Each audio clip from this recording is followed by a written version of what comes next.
Assalamualaikum warahmatullahi wabarakatuh. Perkenalkan nama saya Leon dengan NIM 19112907. Oke teman-teman, di sini saya akan mengajarkan tutorial bagaimana sih cara menginstal XAMPP menggunakan yang versi 8 ya. Nah, langkah pertama itu pastikan kita membuka webnya itu sesuai dengan web yang sudah disediakan langsung dengan dari APC-nya ya, Apache maksud saya. Kita cukup ketikkan saja XAMPP gini di Google. Habis itu yang paling atas ini ada web resminya apachefriends.org. Kita tekan saja. Nah, di sini ada opsi ya, jika OS yang kalian miliki itu Windows, sesuaikan saja, atau Linux atau OS. Nah, untuk melihat beberapa versinya itu, kita bisa pergi ke fitur download. Nah, di sini ada banyak ya. Ada banyak versi, ada 7.3, 7.4, dan 8. Di sini saya akan mendownload yang 8 saja. Saya klik download. Oke, proses download di sini sudah selesai. Lalu kita masuk ke installernya. Klik saja di bagian sini.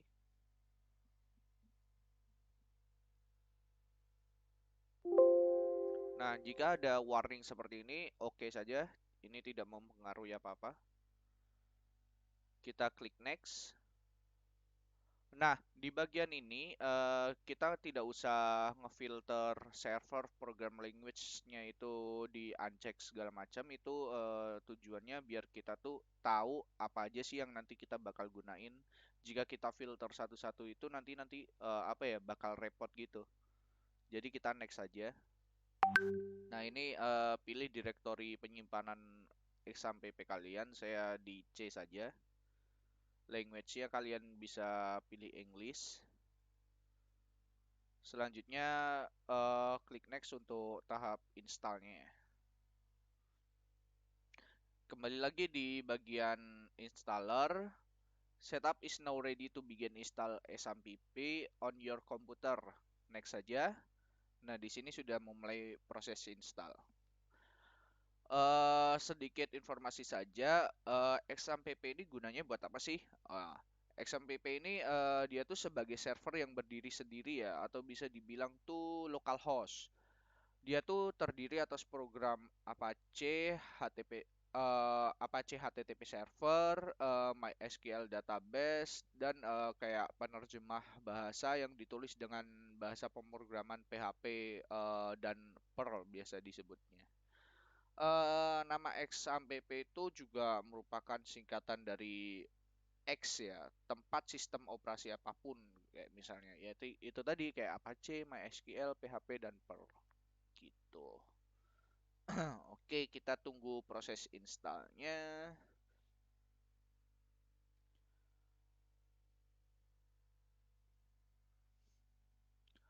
Oh iya, XAMPP ini juga termasuk perangkat lunak berbasis web server yang bersifat open source ya. Jadi bebas, bisa diinstal free, serta mendukung di berbagai sistem operasi. Kayak tadi itu Windows bisa, Linux bisa, macOS bisa. XAMPP juga digunain untuk apa ya kayak sebagai standalone tadi ya, yang berdiri sendiri atau biasa disebut localhost.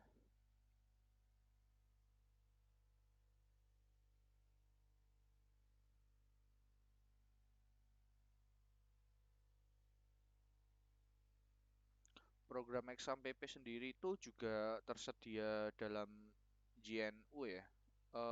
Iya GNU kalau nggak salah ya. General Public License dan apa menggunakan web server yang mudah untuk digunakan yang dapat kayak menampilkan halaman web yang dinamis gitu. Jadi XAMPP ini worth it lah kalau untuk masalah database ya. Oke, proses install sudah selesai. Ini saya memilih yang public network saja. Allow access.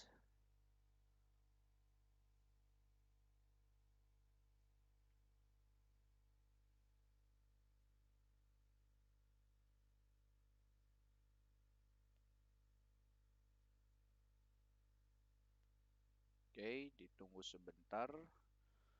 Nah, di sini proses install XAMPP sudah selesai. Do you want to start the control panel now?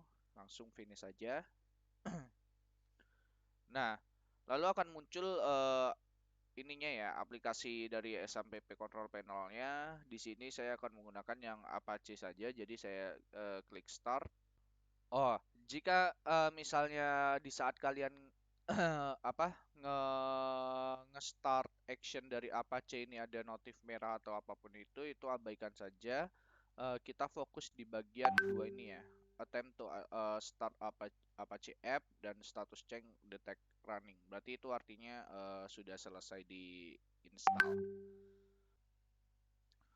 Oke, selanjutnya setelah instalasi selesai, kita cek ke direktori penyimpanan yang sudah saya simpan tadi, yaitu ada di C, exampp, lalu di bagian htdocs. Nah, di sini adalah file-file yang sudah kita masukkan di exampp. Nah, nanti tuh kita bisa bikin folder sendiri ya di sini di exampp. Sebelum masuk ke situ, saya akan menginstal editornya terlebih dahulu, yaitu saya akan menggunakan Sublime. Di sini saya akan menginstal Sublime, cukup ketikkan saja Sublime dan nanti akan muncul sublimetext.com. Kalian masuk saja. Nah, di sini ada download for Windows. Kalian bisa ke fitur download untuk mencari versi-versinya. Kalau nggak mau cari pisahannya itu juga bisa. Di sini saya akan ke halaman home saja, saya akan download. Filenya juga tidak terlalu besar, hanya 18 MB.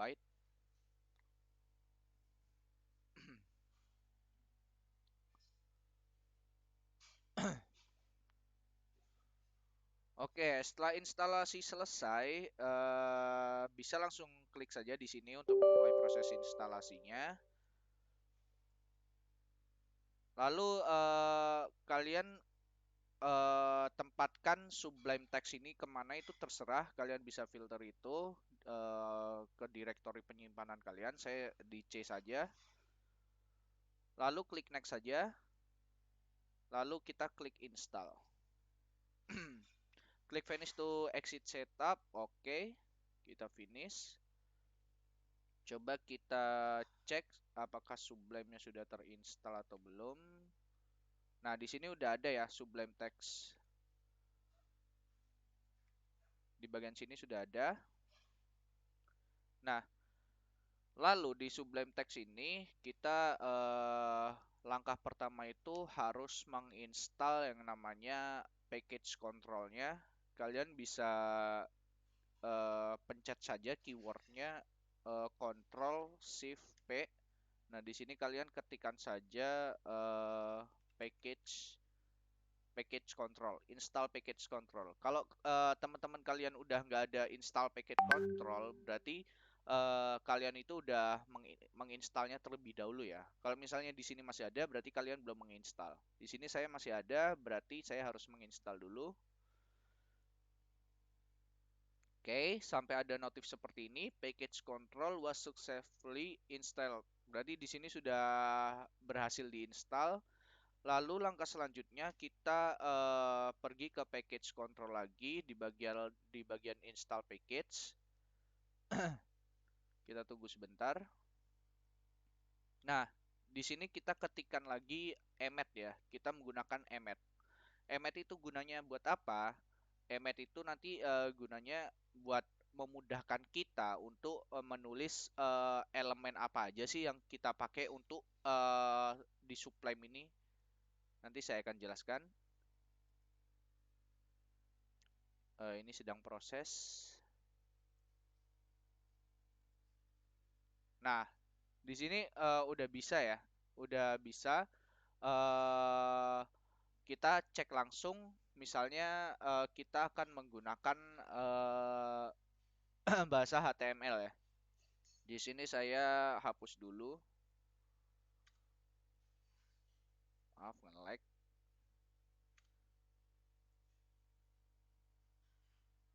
Oke, kita bikin baru di sini.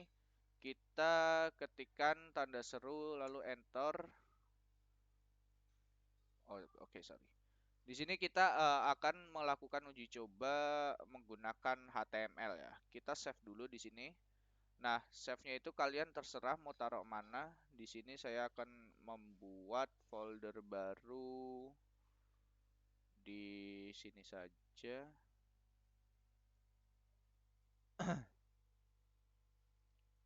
PWL, saya bikin folder PWL.